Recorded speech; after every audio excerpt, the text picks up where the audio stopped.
जब चतुर्थी का चंद्र दर्शन देखने के बाद श्री कृष्ण पर लगा चोरी का कलंक। सैमंतक मणि की पौराणिक कथा। हमें जब भी हम चंद्र दर्शन कर लें चतुर्थी के दिन, और हमें इस सैमंतक मणि की कथा को सुनकर उस दर्शन के कलंक को मिटाना चाहिए। आइए हम सभी लोग इस कथा को श्रवण करते हैं। भाद्र मास की चतुर्थी तिथि शुरू होने से लेकर खत्म होने तक चंद्रमा का दर्शन नहीं करना चाहिए। यदि भूल से गणेश चतुर्थी के दिन चंद्रमा के दर्शन हो जाए तो मिथ्या दोषों से बचाव के लिए निम्नलिखित मंत्र का जाप करना चाहिए तथा दी गई कथाओं का श्रवण करना चाहिए। एक बार नंदकिशोर ने संतक कुमारों से कहा कि चतुर्थी के चंद्रमा के दर्शन करने से श्री कृष्ण पर जो लांछन लगा था वह सिद्धि विनायक व्रत करने से ही दूर हुआ था। ऐसा सुनकर सनत कुमारों को आश्चर्य हुआ। उन्होंने पूर्व ब्रह्म श्री कृष्ण को अंकलंक लगने की कथा पूछी तो नंदकिशोर ने बताया, एक बार जरासंध के साथ भय से श्री कृष्ण समुद्र के मध्य नगरी बसाकर रहने लगे। इसी नगरी का नाम आजकल द्वारिकापुरी है। द्वारिकापुरी में निवास करने पर सत्राजित यादव ने सूर्य नारायण की आराधना की। तब भगवान सूर्य ने उसे नित्य 8 भर सोना देने वाली सैमंतक नामक मणि अपने गले से उतार कर दे दी। मणि पाकर सत्राजित यादव जब समाज में गया तो श्री कृष्ण ने उस मणि को प्राप्त करने की इच्छा व्यक्त की। सत्राजित ने वह मणि श्री कृष्ण को ना देकर अपने भाई प्रसेनजीत को दे दी। एक दिन प्रसेनजीत घोड़े पर चढ़कर शिकार के लिए गया। वहाँ एक शेर ने उसे मार डाला, मणि ले ली। ऋक्षों का राजा जामवंत उस सिंह को मारकर मणि लेकर गुफा में चला गया। जब प्रसेनजीत कई दिनों तक शिकार से ना लौटा तो सत्राजित को बड़ा दुख हुआ। उसने सोचा श्री कृष्ण ने ही मणि प्राप्त करने के लिए उसके भाई का वध कर दिया होगा। अतः बिना किसी प्रकार की जानकारी जुटाए उसने प्रचार कर दिया कि श्री कृष्ण ने प्रसेनजीत को मारकर सैमंतक मणि छीन ली है। इस लोक निंदा के निवारण के लिए श्री कृष्ण बहुत से लोगों के साथ प्रसेनजीत को ढूंढने वन में गए। वहां पर प्रसेनजीत को शेर द्वारा मार डालने पर शेर के वृक्ष द्वार मारने के चिन्ह उन्हें मिल गया। वृक्ष के पैरों के खोज करते करते वे जामवंत के गुफा पर पहुंचे और गुफा के भीतर चले गए। वहां उन्होंने देखा कि जामवंत की पुत्री उस मणि से खेल रही है। श्री कृष्ण को देखते ही जामवंत युद्ध के लिए तैयार हो गया। युद्ध छिड़ गया। गुफा के बाहर श्री कृष्ण के साथियों ने उनकी 7 दिन तक प्रतीक्षा की। फिर वे लोग अपने वध को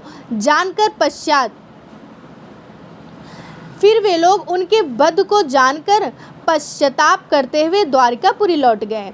इधर 21 दिन तक लगातार युद्ध करने पर भी जामवंत श्री कृष्ण को पराजित ना कर सका।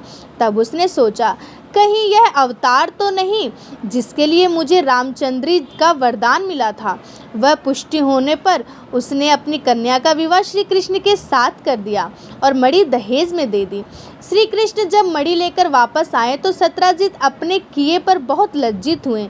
इस लज्जा से मुक्त होने के लिए उसने भी अपनी पुत्री का विवाह श्री कृष्ण के साथ कर दिया। कुछ समय के बाद श्री कृष्ण किसी काम से इंद्रप्रस्थ चले गए। तब आकुर तथा ऋतु वर्मा की राय से सत्वधामा यादव ने सत्राजित को मारकर मणि अपने कब्जे में ले ली। सत्राजित की मौत का समाचार जब श्री कृष्ण को मिला तो वे तत्काल द्वारिका पहुंचे। वे सत्यधामा को लेकर मणि छीनने का तैयार हो गए। इस कार्य में सहायता के लिए बलराम भी तैयार थे। यह जानकर सत्यधामा ने मणि आक्रूप को देख दी और स्वयं भाग निकले। श्री कृष्ण ने उसका पीछा करके उसे मार तो डाला पर मणि उन्हें नहीं मिल पाई। बलराम जी भी वहां पहुंचे। श्री कृष्ण ने उन्हें बताया कि मणि उसके पास नहीं है। बलराम जी को विश्वास न हुआ।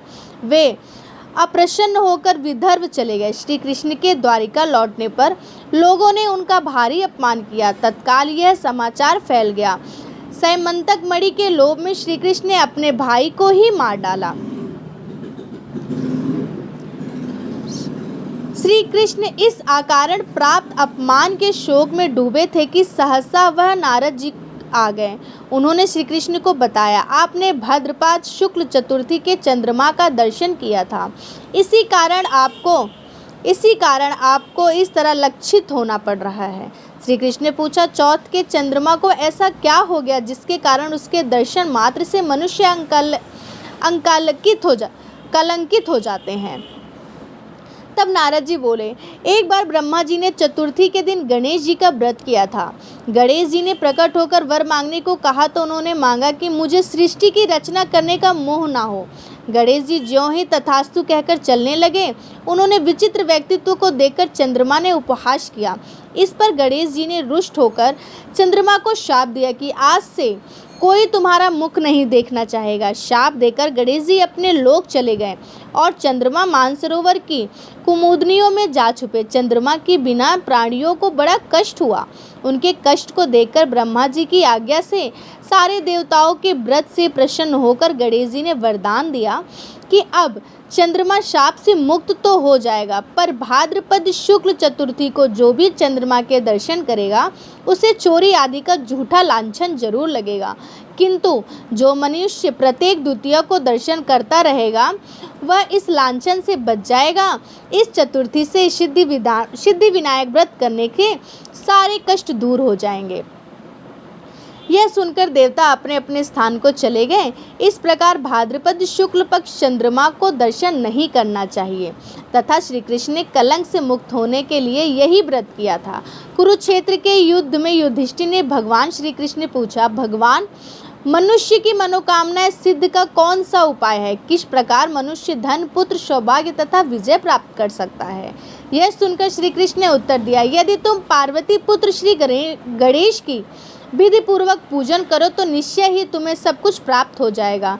तब श्री कृष्ण की आज्ञा से ही युधिष्ठिर ने गणेश चतुर्थी का व्रत करके महाभारत को जीत लिया। बोलिए गणेश भगवान की जय।